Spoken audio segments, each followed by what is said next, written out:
การเข้าพรรษารถด่วนขบวนพิเศษหน่วยอบรมประชาชนประจำอำเภอเมืองเชียงใหม่อปอคณะสงฆ์ตำบลสุเทพเทศบาลตำบลสุเทพจัดงานณวัดล่ำเปิงตาโปธารามตำบลสุเทพอำเภอเมืองเชียงใหม่จังหวัดเชียงใหม่วันศุกร์ที่ 8 กันยายน พุทธศักราช 2566 ตั้งแต่เวลา 18 นาฬิกาเป็นต้นไปองค์แสดงพระธรรมเทศนาแห่พระราชวิสุทธิเวทีรองเจ้าคณะภาค 7 เลขานุการผู้รักษาการเจ้าคณะใหญ่หนเหนือผู้ช่วยเจ้าอาวาสวัดปากน้ำภาษีเจริญพระอารามหลวงกรุงเทพประธานและผู้แทนกลุ่มหนุ่มสาวจังหวัดเชียงใหม่กล่าวสรุปกิจกรรมในส่วนของกิจกรรมฟังเทศน์เข้าพรรษารถด่วนขบวนพิเศษประธานสงฆ์กล่าวสัมโมทนียกถาจากนั้นผู้แทนวัดที่จะจัดกิจกรรมธรรมสัญจรครั้งต่อไปกล่าวเชิญชวนร่วมกิจกรรมเจริญจิตภาวนาและแผ่เมตตาเป็นเสร็จพิธีขอเชิญท่านร่วมงานโดยพร้อมเพรียงกันณวัดล่ำเปิงตะโปธารามตำบลสุเทพอำเภอเมืองเชียงใหม่จังหวัดเชียงใหม่วันศุกร์ที่ 8 กันยายน 2566 เวลา 18 นาฬิกาเป็นต้นไปโดยพร้อมเพรียงกันพี่น้องทั่วท้องทุกถิ่นที่ข่าวสารเพื่อการประชาสัมพันธ์ร่วมปฏิบัติบูชาเพื่อถวายเป็นอาจารยบูชาวันครบรอบ100 ปีชาตการพระเดชพระคุณพระพรหมมงคลไฝปัตนาหลวงปู่ครูบาทองสิริมังคละมหาเถระระหว่างวันที่ 10 ถึง 21 กันยายน พุทธศักราช 2566 ณ มหาสาราหาไทยนเรศวัดพระธาตุสีจอมทองวรวิหารติดต่อสอบถามสำนักงานวิปัสสนา 053-342-184 หรือที่ท่านเจ้าคุณพระศรีเสนบาจารย์ 09-541-45445 ลงทะเบียนที่อาคารพระธรรมในโอกาสครบรอบ100 ปีชาตการก็เชิญศรัทธาสาธุชนทั้งหลายโดยเฉพาะสมณศรัทธามูลศรัทธาสาธุชนศิษยานุศิษย์ทั้งหลายร่วมงานนี้โดยพร้อมเพรียงกัน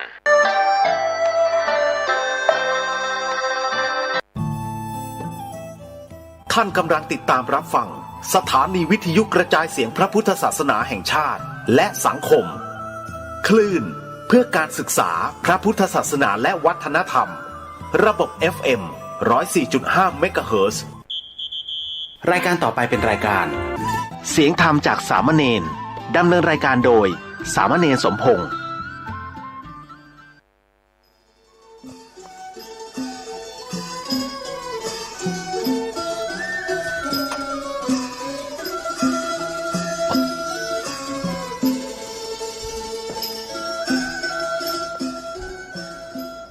ทั้งโลกนี้มีธรรมประจำที่เมื่อทำดีจะไม่ดีมีที่ไหนมีสุขบ้างทุกข์บ้างช่างประใดเป็นวิสัยของมนุษย์ปุถุชนขอกราบไหว้สาธุบาอาจารย์ทุกท่านขอเจริญพรศรัทธาญาติโยมผู้ใฝ่ในศีลในธรรมทั้งหลายมาแล้วมาแหมแล้วรายการเสียงธรรมจากเนนน้อยสังเดือจากวัดประแดงทั้งนี้โดยการนำของท่านพระครูโคสิทธิ์ปริยัติยาภรณ์เจ้าวัดประแดงเจ้าคณะตำบลสุเทพเขต 1เป็นประจำทุกวันพุธจาก 10 โมงจนถึง 11 โมงโดยประมาณดำเนินในการโดยธรรมภาพสามเณรสมพงษ์จากวัดประแดงนั่งจัดรายการอยู่ที่วัดประแดงส่งเสียงมายังสถานีวิทยุFM 104.5 ของวัดไฟหินเป็นสถานีเพื่อพระพุทธศาสนาเป็นการเผยแพร่พุทธศาสนาโดยที่มีท่านพระครู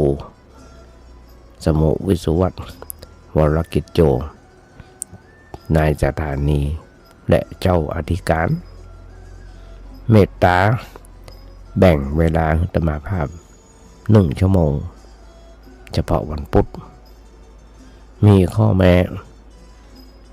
ถ้าทางวัดไฟหินทางสถานีบ่มีการถ่ายทอดสดต้องเกิดได้ปะกันมีข้อแม้เขาปะกันถึงวันอยู่แล้ว จาก4 โมงจนถึง2 ทุ่มหมายความจะได้เอาเทปที่บันทึกไว้เปิดออนไลน์ส่งให้ญาติโยมฟังตั้งแต่4 โมงมาแรงจนถึง2 ทุ่มโดยส่งไปในทาง Facebook ทาง YouTube Messenger ทาง LINE ถึงวันถ้ามันมีฟ้าฝนมาตก เพราะฉะนั้นฝากบอกบุญญาติโยมทั้งหลายด้วยทั้งนี้รายการต่างๆที่อาตมาภาพได้จัดอยู่เป็นการฝึกเป็นการหัดนะครับโอกาส1 เรื่องละเป็นการฝึกเป็นการหัดเรื่องที่ 2ครูบาอาจารย์เพิ่นได้สอนไว้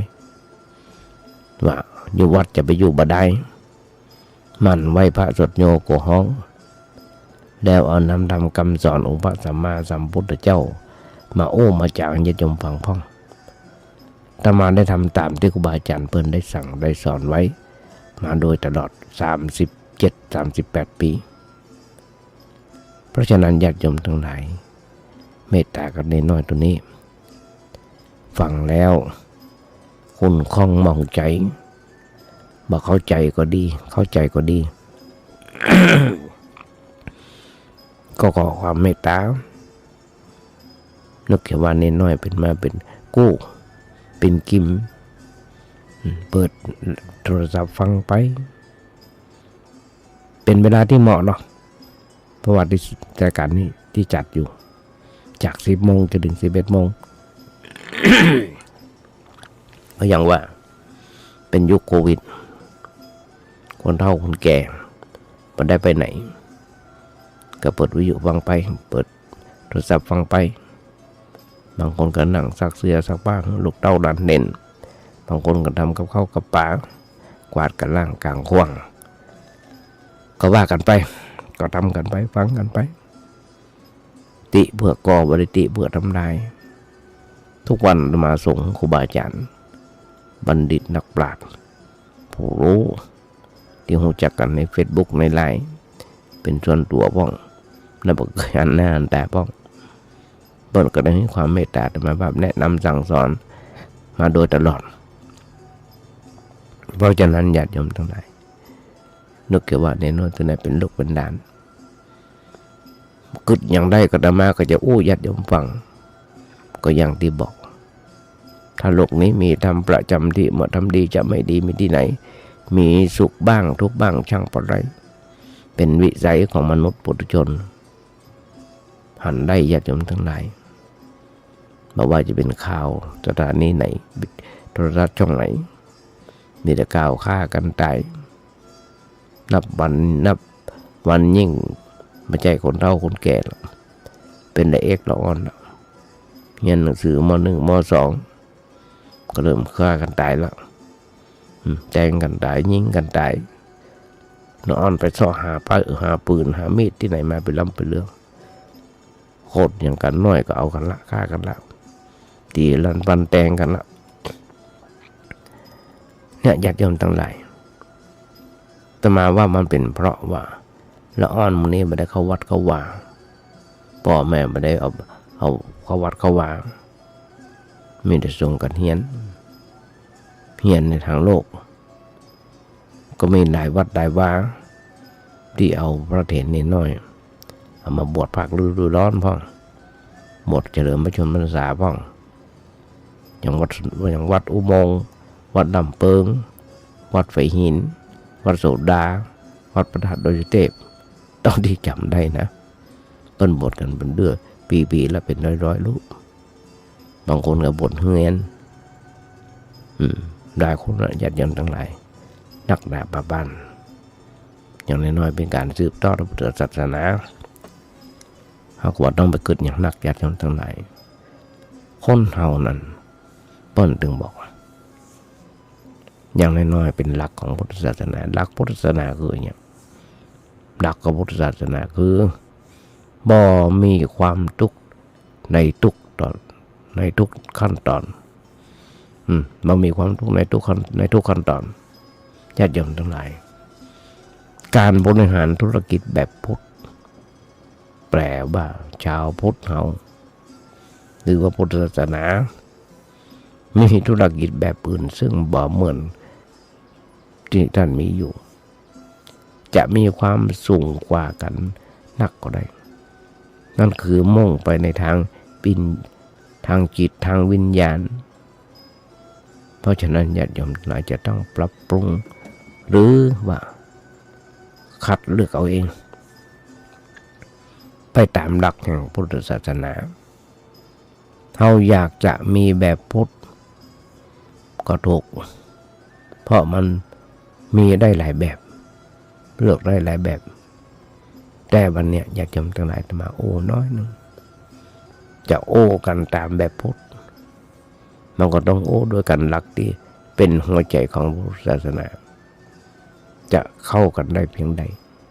ก็อยู่ที่การปรับปรุงของญาติโยมทั้งหลายหัวใจพุทธศาสนาในเรื่องนั้นโดยเฉพาะคือเรื่องการดับทุกข์พระพุทธเจ้าบุญอู้ว่าแต่ก่อนก็ดีบัดเดี๋ยวนี้ก็ดีเฮาอู้แต่เรื่องความดับทุกข์กับความดับบะเหลือแห่งทุกข์อู้เรื่องทุกข์กับเรื่องรู้จักทุกข์เพื่อจะได้รับเสียแห่งเรื่องความทุกข์แล้วมันก็เกิดการดับบะเหลือแห่งความดับทุกข์เพราะฉะนั้นเรามีหลักมุ่งหมายตามนี้อยู่ว่าเราจะบ่มีความทุกข์ทุกขั้นตอนแห่งการทำงานคือการบริหารจะบ่มีความทุกข์ขั้นตอนเป็นทุกขั้นตอนแห่งการบริหารเมื่อคิดจะทำก็ต้องเป็นทุกข์เมื่อทำก็ทำก็ต้องเป็นทุกข์กำลังทำก็บ่ต้องเป็นทุกข์ทำเสร็จแล้วก็บ่ต้องไปเป็นทุกข์ได้ผลก็บ่ต้องไปเป็นทุกข์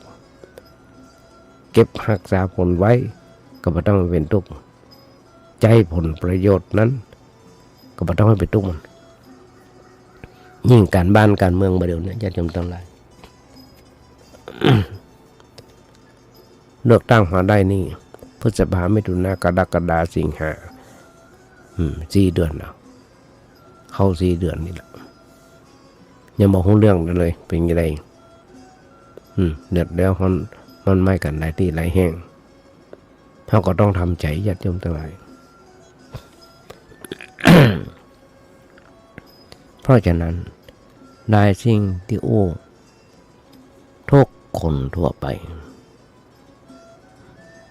นึกบอกออกว่าบางครั้งคำว่าอุเบกขาดีอย่างไรดีอย่างไรคนทั่วไปนึกบอกว่าอุเบกขามันดีอย่างไร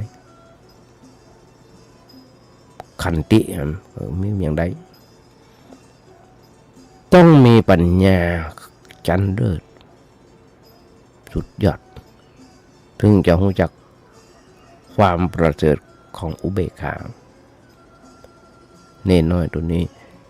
จะอู้สักหน่อยอุเบกขาที่เราเอามาใจกันในหมู่คนไทยเขานั้นต้องระวังถ้าเฉยเรื่อยเปยทางพระปนห้องมาเฉยโง่เป็นอกุศลกรรมระว่าอัญญานุเบกขาหมายถึงเฉยบงเรื่องเฉยบ่เอาเรื่องเฉยบ่ได้เรื่องแต่เฉยของธรรมคือเฉยด้วยปัญญาพอรู้แล้วว่าวางตัวพอดีก็วันนี้ยินได้หันหลวงพ่อว่าบ่ยอมได้กล่าวคำชมนักการเมืองท่านหนึ่งว่าเปิ้นเป็นคนที่วางตัวดีถึงได้ตำแหน่งก็บ่ดีใจบ่ได้ตำแหน่งก็บ่เสียใจก็เดือดร้อนฮอนไม่ละทุกคนหลายคนที่มีความรู้น้อยนิดกล่าวโจมตีหลวงพ่อบ่ยอมไอ้ครั้งว่า หลวงพ่อพระพยอมจะอุเบกขาจะวางเฉยก็มีนักข่าวไปไถ่ถามทุกครั้งเพื่อก็ตอบแต่ตอบแบบธรรมะเอาธรรมะไปหัวใจแต่เอาไปใจกันโดยทั่วไปเมื่อมีสถานการณ์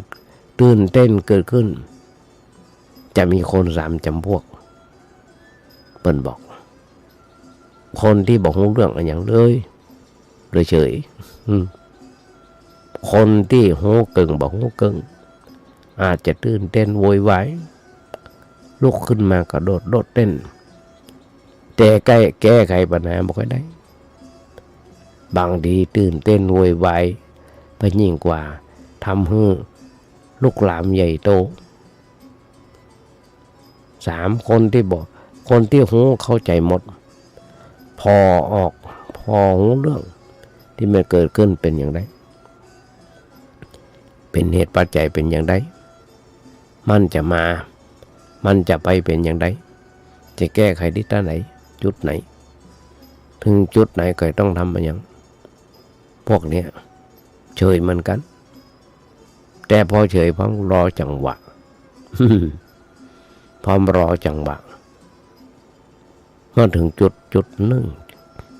หรือว่าจุดนั้นต้องทำอันนั้นที่จุดนั้นต้องทำอันนั้น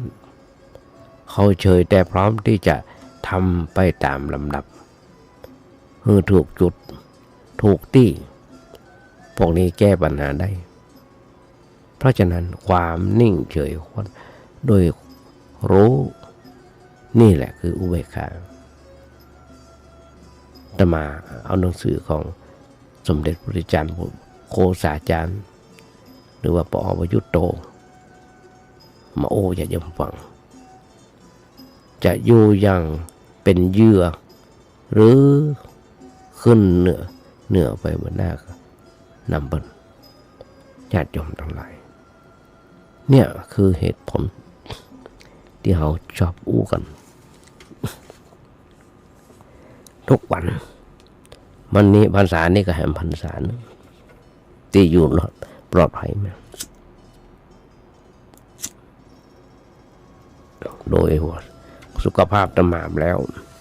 บอกว่าจะเต็มร้อยอย่างที่บอกญาติโยมทั้งหลายได้ยินข่าว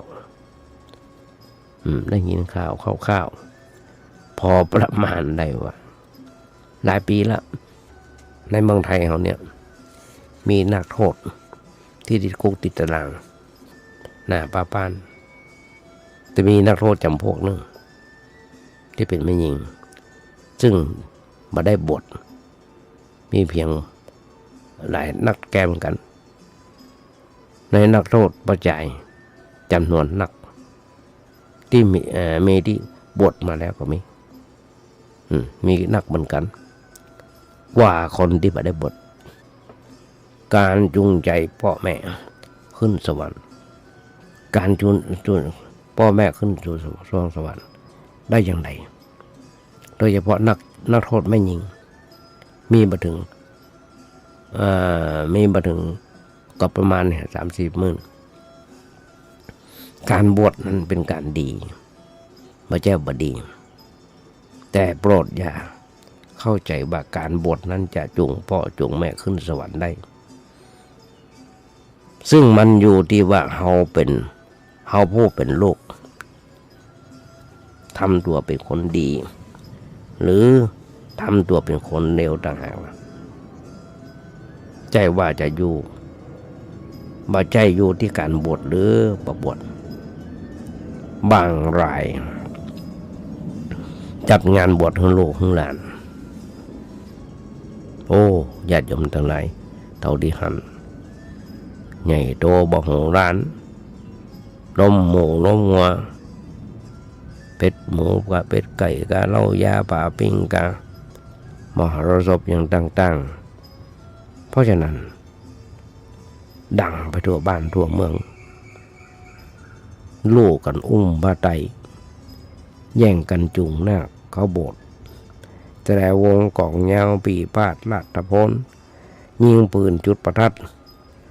ก่อนเข้าวัดเข้าว่าพระสงฆ์องค์เน้นผีสางเทวดาอกสั่นขวัญขวาย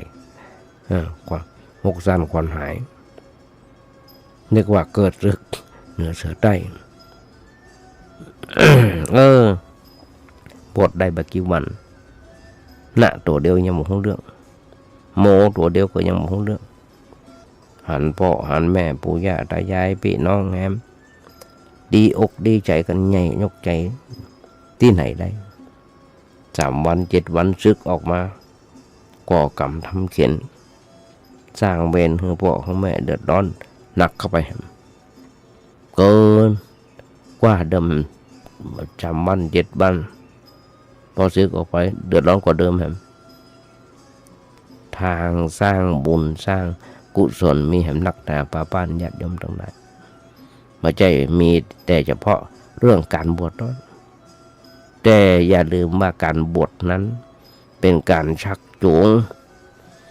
พ่อแม่พี่น้องได้เข้าใกล้พระศาสนาส่วนที่ว่าจะชักจูงได้แค่ไหนจะพากันไปสู่นรกหรือว่าสวรรค์จะคุ้มกับการเสียสละทรัพย์สมบัติในการบวชหรือไม่จะสมเจตนาแห่งการบวชมากน้อยขนาดไหนนั่นมันขึ้นอยู่ที่ว่าผู้จัดให้บวชผู้บวชจะจัดให้ผู้บวชเองจะทำดีมากหรือว่าทำเร็วมากเป็นสำคัญมาถึงเรื่องของการสร้างหลายอย่างเรื่องสร้างหนังสือพระไตรปิฎกหลายคนแม้กระทั่งหนังสือสวดมนต์จะมาพยายามแจกมีโยมจาก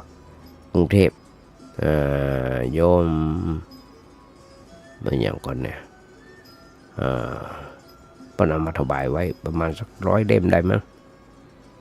พยายามแจกนั่นคือพยายามพอว่าคนนี่สนใจไหว้พระสวดมนต์หรือไม่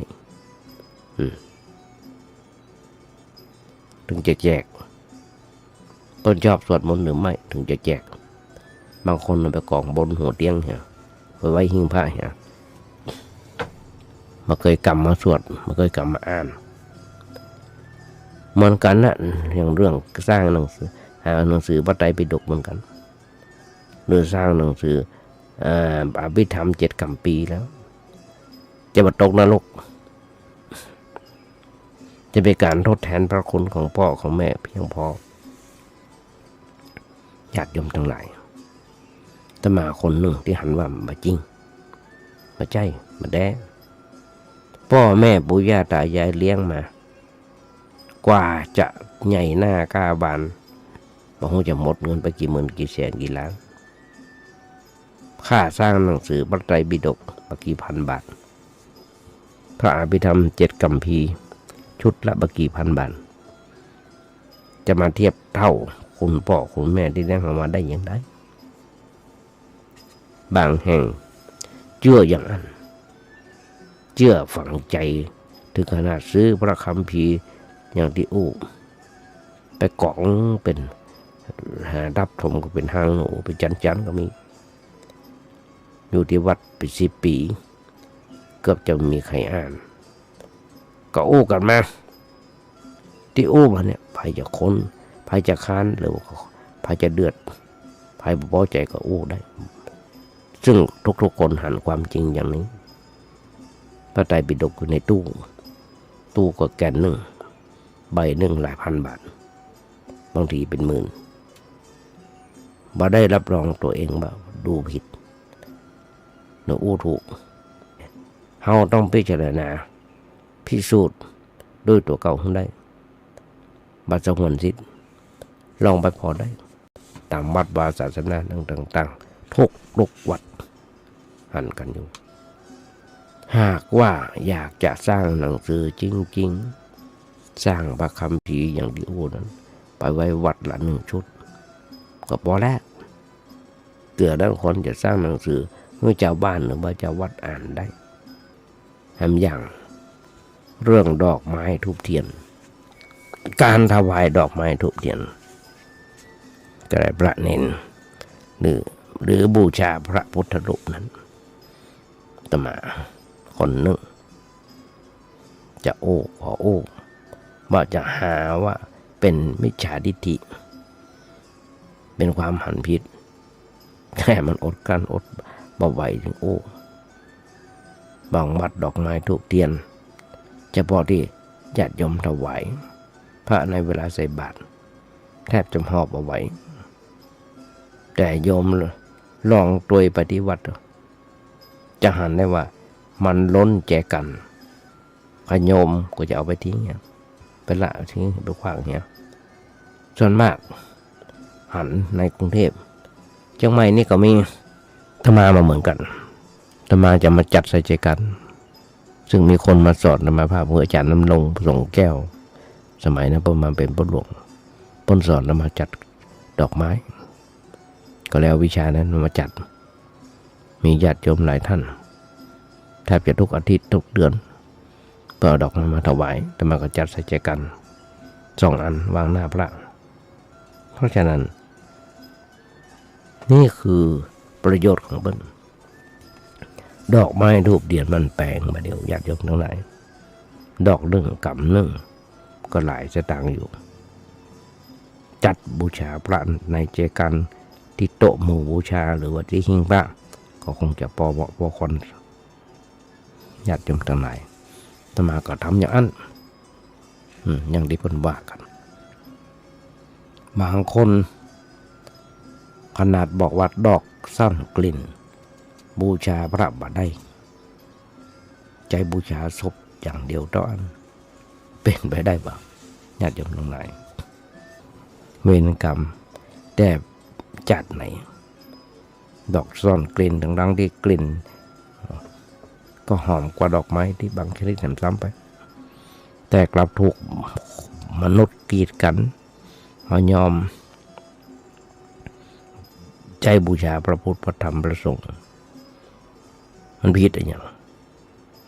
มันผิดอย่างกันดอกไม้อื่นต้องหลายชนิดยกเว้นดอกอุตภิษอุตรพิษเปิ้นบูชาขั้นทั้งบะทั้งศพมันบายุติธรรมมันบายุติธรรมก้มหน้ารับกรรมไปเถอะดอกซ่อนกลิ่นเฮ้ยถึงแม้ว่าจะชื่อซ่อนกลิ่นแต่กลิ่นนั้นซ่อนมาอยู่เพราะความจริงคือกลิ่นมันหอมบางอย่างมันบ่มิดพิษอย่างใดก็บ่อยู่ทุกคนย่อมรู้ว่ากลิ่นเจ้าหอม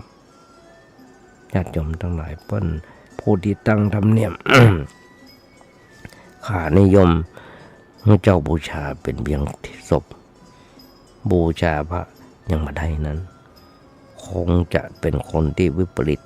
ผิดธรรมชาติถ้าเป็นคนฉลาดคงจะประคิดตั้งค่านิยมอย่างนี้ใครจะทำอย่างใดเชื่ออย่างใดจังบันเดออย่างน้อยๆยังมีอาตมาอยู่คนหนึ่งที่จะเอาบูชาทั้งพระและตกแต่งในงานศพ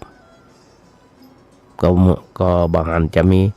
ก็บางอันจำเป็นจะมีจะเสนียดสันไดอย่างไรที่เกิดขึ้นก็หันเป็นประจำคือคนที่เอาดอกซ่อนกลิ่น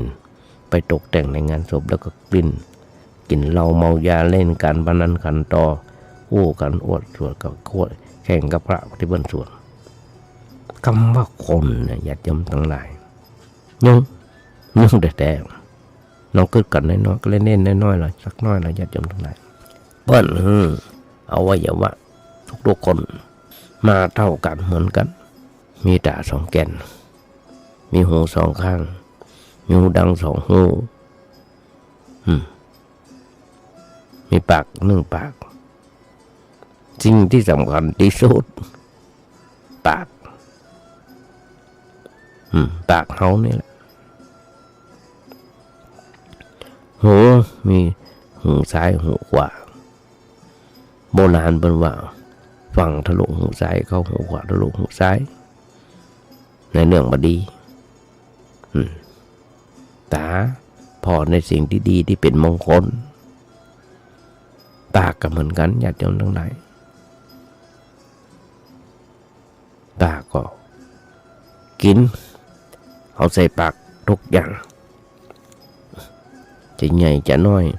จะเผ็ดจะเค็มใส่เข้าไปใดๆก็บอกปอใส่ใดๆก็บอกปอใส่แล้วก็ออกดังก้นญาติโยมนั่งกึกก็ได้ปากด่าเปิ้นจมเปิ้นด่าพอเปิ้นหูฟังเปิ้นปากมาด่ามาแจ้งปากนี่สำคัญถ้าคนเฮาบ่มีฮิริโอตปะก็คือบ่มีความกลัวบาปบ่ละอายบ่กลัวบาปอย่างนินทาเบิ้นปากทั้งนั้นกินทั้งสิ่งที่ดีกินทั้งสิ่งที่ชั่วคนเฮาได้ยังมาตายบ่มีเหตุผลอย่างที่บ่ลุกขึ้นสู้ถ้าเฮาบ่สู้บ่มีแขนขาถ้าคุณบ่สู้บ่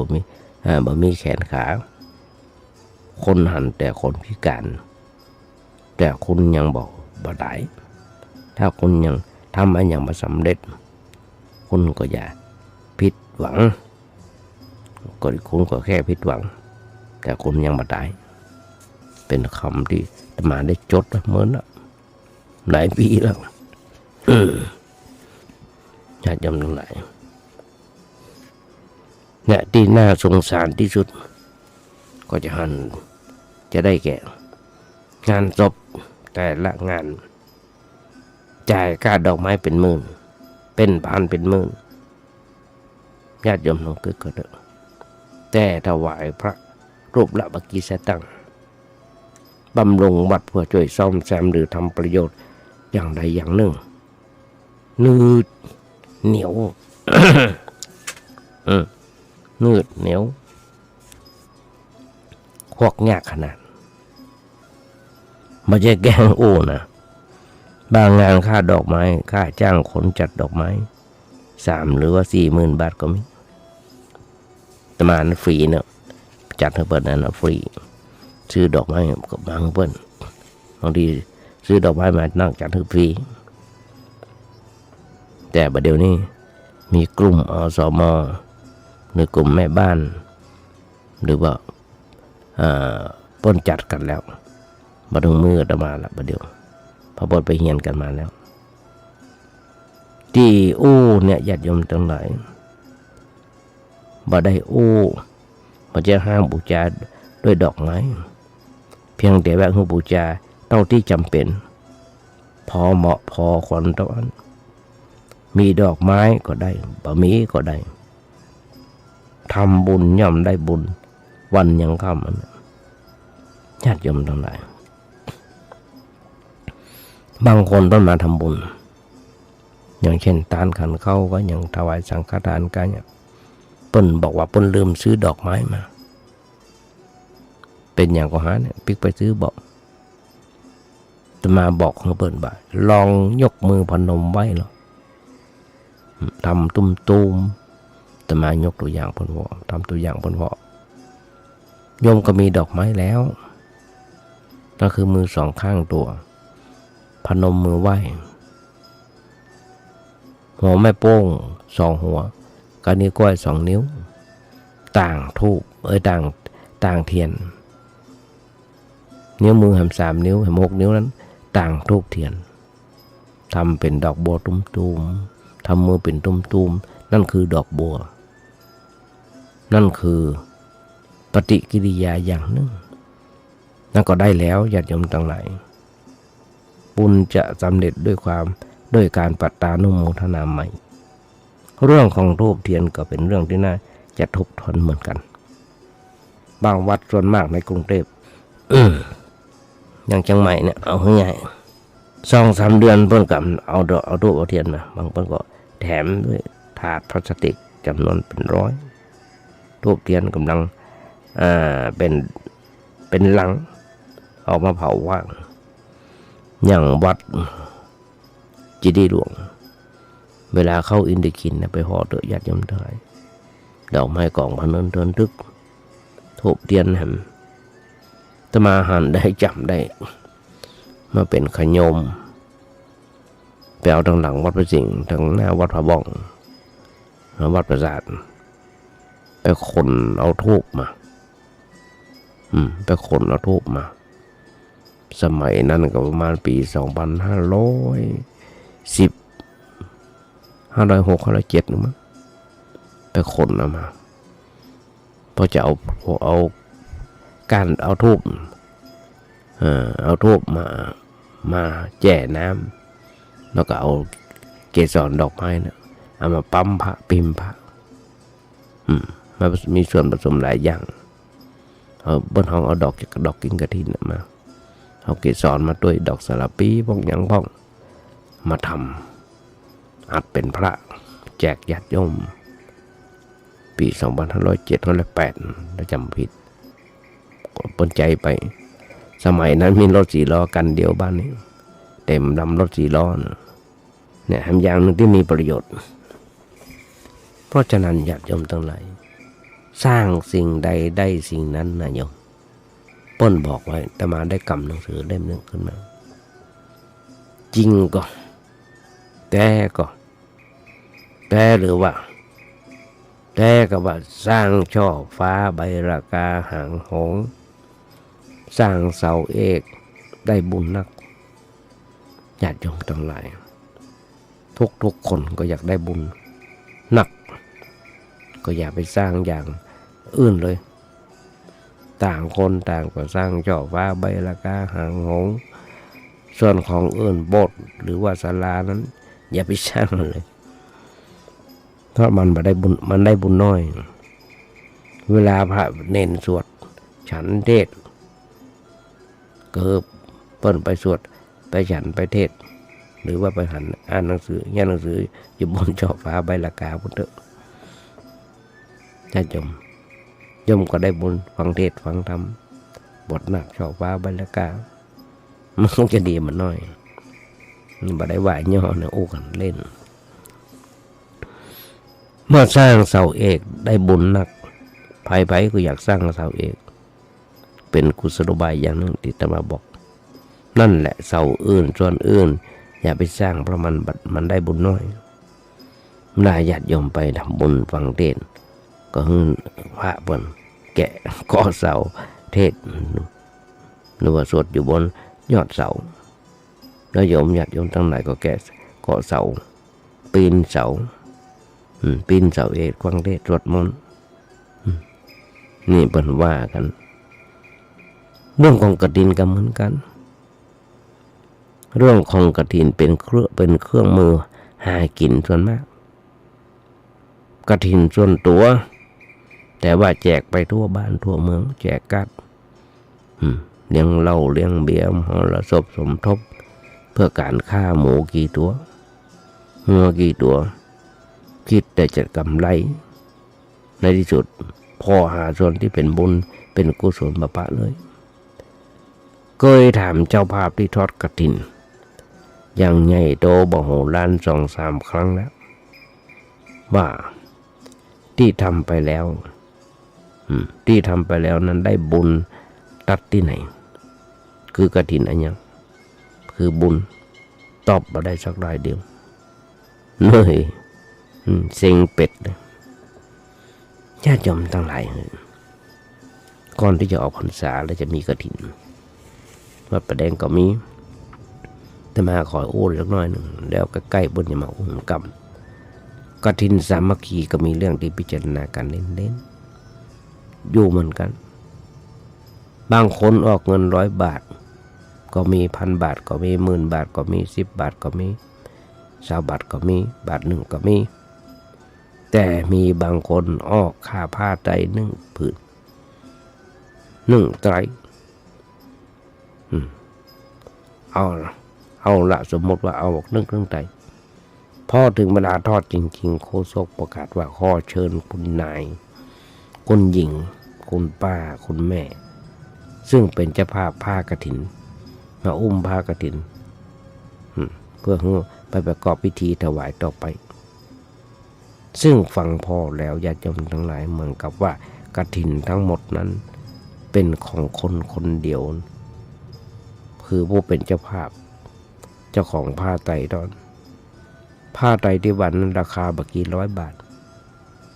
ยังมากกว่า 3,000 แต่คนอื่นเปิ้นบริจาคเงินตามคำเชิญชวนถึงหลายตังค์บางคนเป็นพันเป็นหมื่นเขากลับมาได้เป็นเจ้าภาพกฐินกองนั้นเลยกลายเป็นขี้ข้าเป็นบริวารเจ้าของผ้าไตรซึ่งบริจาคเพียงบกี่ร้อยบาทไปน่าคิดนะญาติโยมทั้งหลายน่าจะบอกทุกคนเข้าใจว่าดัญญาดมทั้งหลายผ้าไตรเนี้ยโยมคนเนี้ยเป็นคนออกทุนซื้อมาก่อนแล้วมาเป็นกองกลางบ่ใจเป็นของ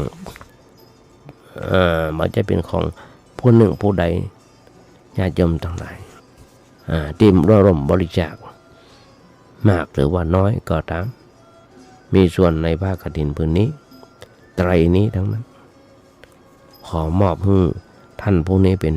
ผู้อุ้มไตรแตนญาติโยมทั้งหลายการทำบุญทอดกฐินบ่ได้สำเร็จอยู่ด้วยการอุ้มไตร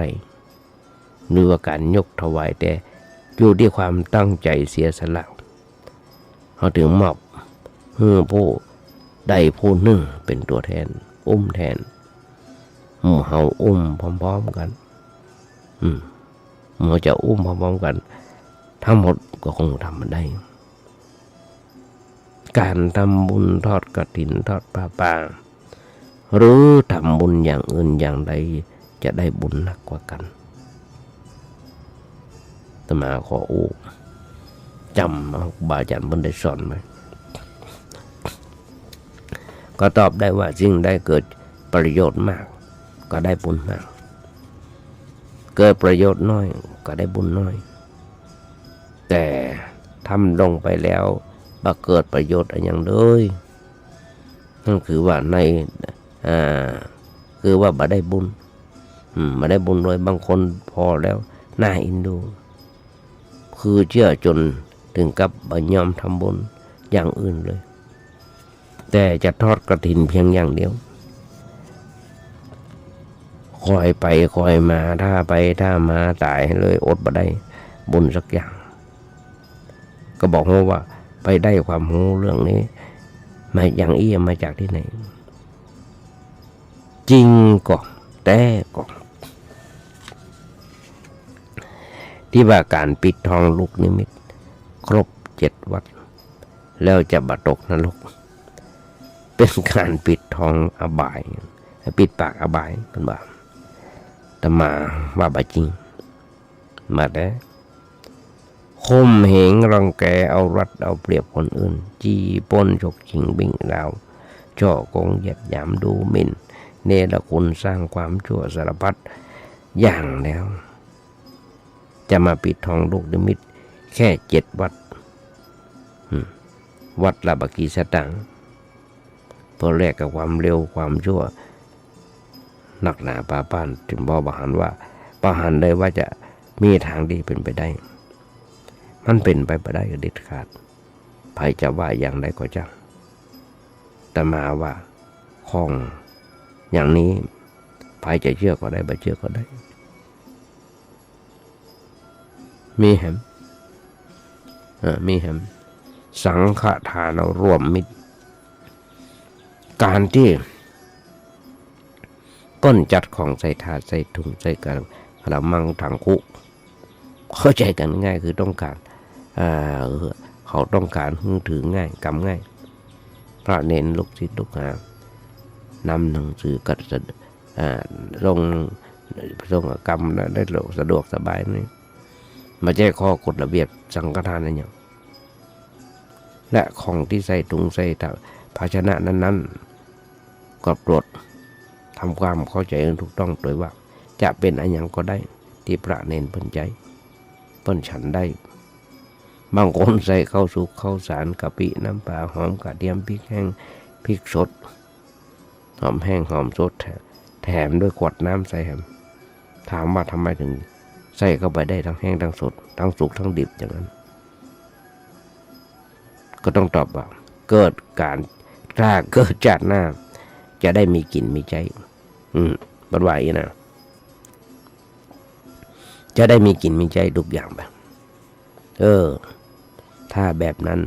ทำไมบ่าวบ้านดีดินมีดพาจอบเสียมกระโปรงกางเกงตู้เย็นพัดลมรถเก่งถ้วยโถโอชามที่นอนมอนมุ้งใส่เข้าไปเลยล่ะมันจะได้ครบเครื่องก็เดี๋ยวเกิดชาติหน้าจะได้หาสิ่งพวกนี้มาเจออันนี้จ่าจังเลยทำไมจึงถึงโง่เกินตำราเกินเหตุเกินผลไปแบบนั้นคำว่าสังฆทานญาติโยมทั้งหลายเปิ้นหมายถึงบ่เจาะจงเราจะถวายอันยังก็ได้ที่พระเนนบรรจัยได้ฉันได้แต่เฮาบ่เจาะจงบ่จะถวายพระรูปนั้นรูปนี้บ่เลือกว่าเป็นพระแก่พระหนุ่มหรือว่ามียศเป็นญาติหรือบ่ใช่ญาติเป็นสมภารเป็นตุหลวงก็เป็นพระลูกวัดตั้งใจถวายเป็นของสงฆ์ตั้งใจเป็นของสงฆ์บางคนบอกว่าถวายสังฆทานจะต้องนิมนต์พระสงฆ์พระที่สวดสังฆทานได้ด้วยนะพอย้อนถามว่าสวดอย่างไรถึงห้องว่าสวดสังฆทานเงียบปิ้งตอบอะไรเพราะว่าเคยมีข้อกฎระเบียบแบบแผนที่ไหนว่าพระที่รับสังฆทานจะต้องสวดสังฆทานได้ด้วยบทสวดบทสังฆทานก็บ่เคยมีพระเนนจะสวดหรือบ่สวดนั้นอย่าถือมันเป็นเรื่องสำคัญเลยญาติโยมทั้งหลายสำคัญอยู่ที่ว่าเฮาตั้งใจทำบุญเกื้อกูลพระเนนสืบต่ออายุพระพุทธศาสนาด้วยความจริงใจเขาบอกชัดว่าพระเนรรูปใดมีศีลบริสุทธิ์มากน้อยเพียงใดเพิ่นก็แนะนำให้เฮาทำบุญเป็นสังฆะหรือเป็นสงฆ์หลายๆองค์หลายรูปคละเคล้ากันไปในฐานะที่ทั้งโยมและพระก็ยังเป็นปุถุชนคนมีกิเลสแต่ถ้าเราหูชัดว่าพระรูปนี้บดีจริงๆเราก็อย่าถวายหรือว่าทำบุญกับพระรูปนั้นเนรรูปนั้นก็แล้วกันมีเรื่องอู้ญาติโยมฟังเพราะว่าปีนี้เป็นปีหนึ่งที่มีญาติโยมเปิ้นนั่งนั่งถามนั่งปรึกษาหรือขอคำคิดหันมาปรึกษาในเรื่องของการบวชลูกบวชหลานมาบวชต้องใจพระเท่าใดกี่รูปทำไมถึงใจหนักทำไมถึงใจหนักใจแค่3 รูปบ่ได้กลาง5 รูปบ่ได้กลางทุกอย่างได้ญาติโยมทั้งหลายแต่ว่าความหมายของบนใจพระ13 รูปก็ดี11 รูปก็ดี15 รูปก็ดีมีทั้งอุปชฌาย์พระครูสวดนอกนั้นเป็นผู้ที่นั่งอนุโมทนานั่งเป็นพยานมีเรื่องอย่าดงฟังสมมติพระรูปใดรูปหนึ่งอย่างที่ตะเกียบปาราชิกนั่นคือขาดความเป็นพระขาดจากเป็นความเป็นพระโดยที่ทั้งหมดบ่ฮู้บางทีตัวก็บ่ฮู้ว่าปาราชิกคือขาดจากความเป็นพระบางทีตัวก็ฮู้บางทีฮู้แต่ถ้าใจเวลาบวชตามในเวลาที่บวชนั้นพระรูปนั้นต้นปาราชิกก็เอาพระรูปอื่นแทนแต่เอาพระรูปอื่นแทนในพระวินัยเพื่อมันครบองค์สงฆ์บนความจะเข้าใจนี่ต้องเข้าใจแบบนี้ถ้ามาหัวญาติโยมทั้งหลายว่าพระรูปใดจะเป็นพระอุปชฌาย์ก็เป็นพระครูสวดก็หรือพระรูปใดในนั้นต้นปาราชิกคือขาดจากความเป็นพระต้นได้ทำแบบนี้ ตัวเรื่องเป็นตัวเรื่องแต่เขาได้บอกโดยปริยายเนี่ยเป็นแบบนี้นี่คือความหมายอาตมาก็ได้นำบนไปเพื่อกระถามอาตมาแบบนี้ต้องนิมนต์พระตอนที่ลูกตีลูกข้อแถมแหมเรื่องสังฆทานแหมน้อยหนึ่งญาติโยมฟังญาติโยม มีเข้าสัก4-5ด้วยหรือสตางค์สัก4-500 450 บาทออกไปยืนหน้าบ้านตั้งใจจะถวายสังฆทานเป็นสังฆทานโดยตั้งใจอธิษฐานว่าจะถวายสังฆทานมาเจาะจงพระคุณท่านรูปใดผ่านมาก็จะถวายเมื่อตั้งใจแบบนี้แล้วก็ถวายไปทำบุญไปตามที่ตัวตั้งใจเต้าอี้ก็เป็นสังฆทานอยู่แล้วถวายละครั้งศาลากุฏิถวายโบสถ์ถวายพระพุทธโลกถวายเครื่องใช้ต่างๆก็เป็นสังฆทานเพราะเราบ่ได้เจาะจงแก่พระรูปใดรูปหนึ่งจะจัดอาหารจัดทายทานของกินของใช้ต่างๆไปถวายพระเนนที่วัดสักกี่รูปหรือพระจะถวายพระทั่วประทั้งวัดก็ไปบอกกับขยมหรือว่าพระสงฆ์องค์เจ้าที่คนเคยกันแล้วเขาก็ไปทำบุญไปตามที่ได้บอกไว้โดยบัดได้เจาะจงว่าต้องนิมนต์รูปนั้นรูปนี้บอกเลยว่าพระจะถวายพระกี่รูปแม้ว่าจะนิมนต์รูปไหนก็บังเกียรติก็เป็นสังฆทานโดยสมบูรณ์แล้ว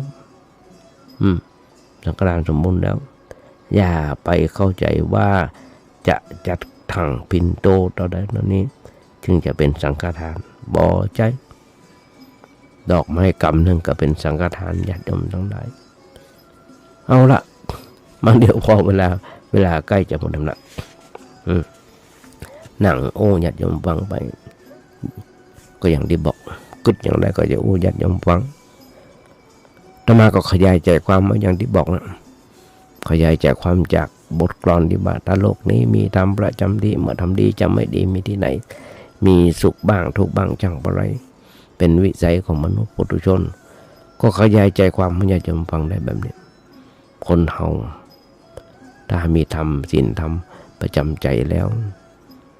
ก็จะอยู่เย็นเป็นสุขถ้าธรรมะไม่กลับมาโลกาจะวินาศ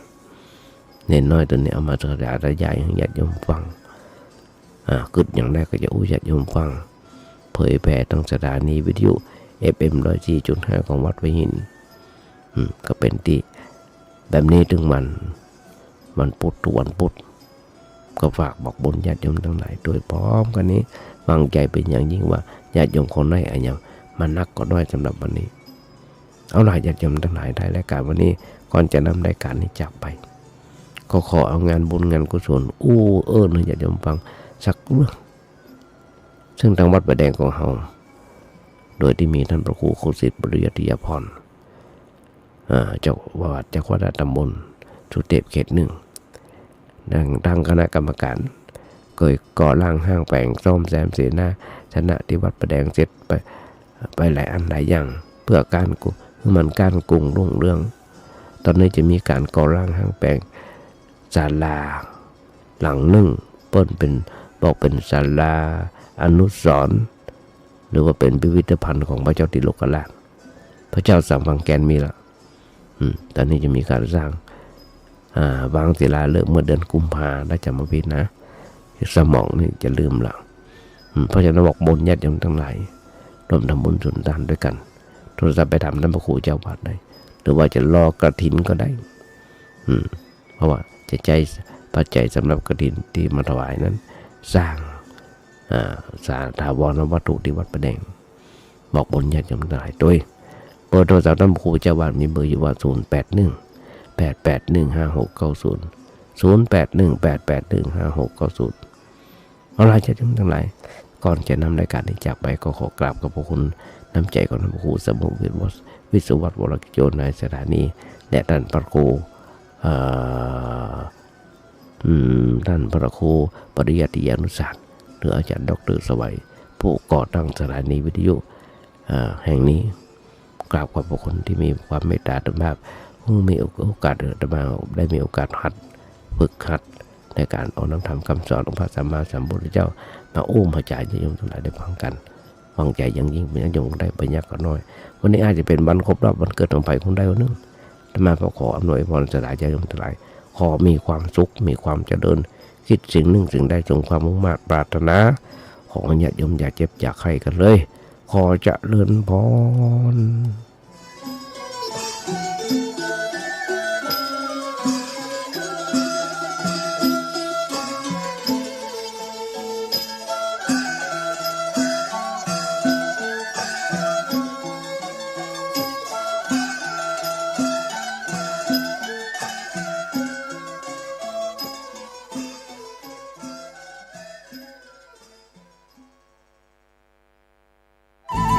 ที่จบไปแล้วนั้นเป็นรายการ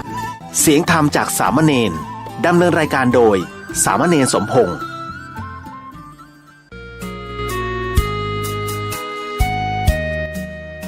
ธรรมสัญจรครั้งที่